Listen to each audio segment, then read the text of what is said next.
सर्वप्रथम मी सभागृह नेत्यांचं कौतुक करीन, कारण सभागृह नेते ज्यावेळी येतात सभागृहात त्या चांगलं एखादं धोरण आणतात आणि यावेळी सुद्धा खूप छान असं धोरण आणले. खरोखर त्यांचं विजन चांगलं आहे, परंतु ते विजन आज आल्यानंतर परंतु आता जी टॉयलेटची व्यवस्था जी आहे, ज्याची कामं निघालेली आहेत, ज्याची मोडकळीस आलेले आहेत, ती कामं तरी होणार का?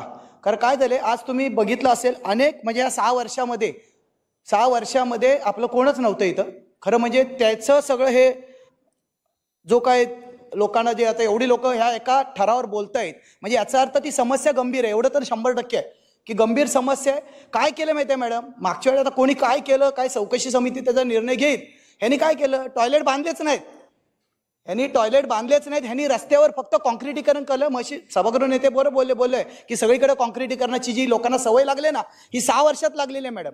आणि त्यामुळे जो सगळा पैसा होता तो कॉन्क्रिटीकरणावर गेलाय. कुठल्याही प्रकारचं टॉयलेटचं काम झालेलं नाही. मी 1.5 वर्ष माझ्या प्रभागामधले 2 टॉयलेटसाठी भांडतोय. आज जवळपास सभागृह नेते आता ती फाईल कुठेतरी बनलेली आहे.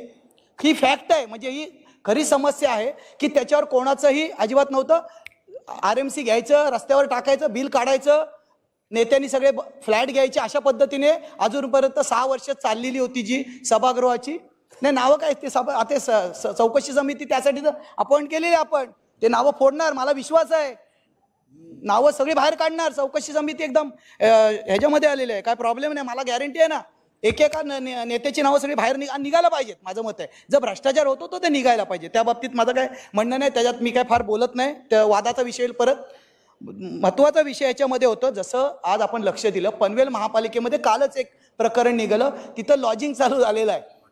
म्हणजे खालती हे आणि वरती लॉजिंग चालू झालंय. बरं, आपल्याकडे अशी गोष्ट नाही असं वाटतं का आपल्याला? आपल्याकडे पण आहेत, फक्त आपण तिथं पोहोचत नाही. आम्ही ज्यावेळी फिरलो त्यावेळेस टॉयलेटच्या नावावर कितीतरी मतदारांची नावं होती. 27 लोकांची नावं जुईनगरच्या आमच्या एका स्वच्छतागृहावरच्या नावावर होती. कारण तिथे येणारी लोक आहेत ना बांगलादेशी आहेत. पहिली गोष्ट म्हणजे ह्याच्यात सर्वात मोठं मूळ ह्याच्यामध्ये आहे ती बांगलादेशी लोक आहेत. स्वच्छतागृह चालवण्यासाठी आपल्याकडे प्लॅनिंग नाही. आपण मोठे मोठे कन्सल्टंट अपॉइंट करतो आणि त्यांना करोडो रुपये असे देऊन टाकतो, परंतु जी स्वच्छता ही सर्वात मूलभूत गरज असते त्याच्यावर खर्च करताना आपला हात आखडता जातो. ती पहिली गोष्ट. ती न करता जी महत्त्वाची मूलभूत गरज आहे त्याच्यावर खर्च होणं गरजेचं आहे. तिथं येणारा जो स्टाफ आहे हाऊसकीपिंगच्या मार्फत होऊन देणार स्वच्छता, काय प्रॉब्लेम आहे. परंतु नाही, आपण अशी स्वच्छता करतो की तिकडनं स्वस्त्यामध्ये कसा कॉन्ट्रॅक्टर अपॉइंट करतो आपण, परंतु तो स्वस्त्यातला स्वस्त माणूस जसा की तिथं अपॉइंट करता येईल तिथं करतो, तिथं त्याची राहण्याची सोय करतो आणि मग तिथं सगळा विक्री होते. मगाशी आमचे ते सूरज पाटील साहेब बोलले की गांजा हा विकला जातो. मॅडम, तिथे ही फॅक्ट आहे. हे पोलिसांना माहिती आहे, आपल्याला माहिती आहे, परंतु त्याच्यावर कारवाई अशी होत नाही. हे जे वाढलंय ना नवी मुंबईमध्ये, याला कारणीभूत त्याला स्वच्छतागृह आहेत, रेल्वे स्टेशन आहेत, हे कारणीभूत आहेत आज ह्या गोष्टीला.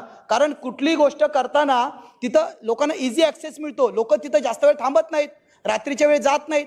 मग ह्यावेळी त्याचा फायदा घेऊन इथं होतोय. मी तर सभागृह नेत्यांना एक विनंती करून या बाबतीत की जसे तुम्ही वेगवेगळे चांगले धोरण आणता, गांजा धोरण आणा.